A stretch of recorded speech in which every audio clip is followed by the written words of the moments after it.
ספר לי בכלל, למה בכלל הגעת לפה? אז ככה, אני בוגר מחזור ב' מצפה רחובות. מחזור ב' זה משהו שאתה לא יכול להסביר בקצרה.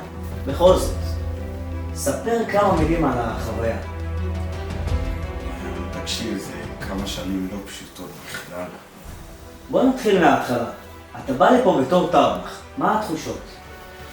הזיכרונות שלי מהתקופה הזאת קצת מעורפלים, אבל אני זוכר בעיקר מסגרנות ארוכים.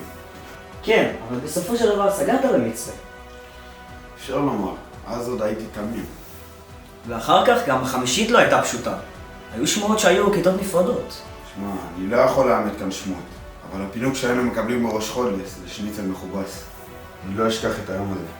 אני זוכר שנכנסתי לחדר אוכל, והמבטים שלי ושל אלו צלבו לרגע. יכולתי לראות הקמצנות בעיניים שלו. אתה יכול לספר קצת על התקופה של הקורונה? אני מוסר לך פרטים שרק עכשיו אני יכול למסור. תקופות קשות, הייתי שומר בדיקות קורונה במשך חודשים. ומה עם לימודים? בסופו של דבר יש בגרות לעשות, לא?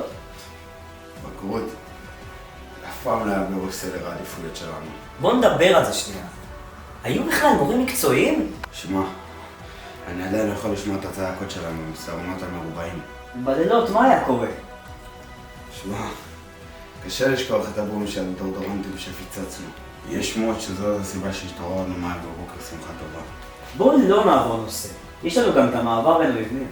ספר לנו קצת על המבנה הישן. המבנה הישן? זה לא סתם מבנה.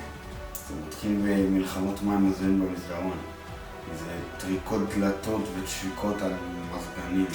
אני מדבר איתך על מלחמות של עגלות, זה מלחמות במקלחות.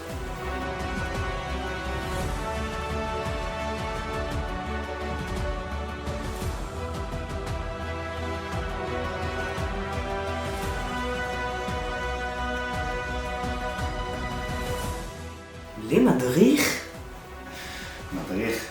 אני לא יודע מה זה במחזורים האחרים. אבל אצלנו, תלמידים מהחיים על המדריך. אתה יכול להגיד לנו במה זה מתבטא? זה מתבטא. זה עד לנעול לו את החדר ולבטל לו פעולות. ואיך זה התקדם לכיוון השביעית-שמינית? אתה תגיד שזה מחמיר, אבל אני אומר שהמציאות משתפרת. למה אתה מתכוון? יצא לך להכיר את אלירה? עוד לא. אני לא ארחיב כי זו סריטה ארוכה, אבל בגדול הוא עדיין רווק.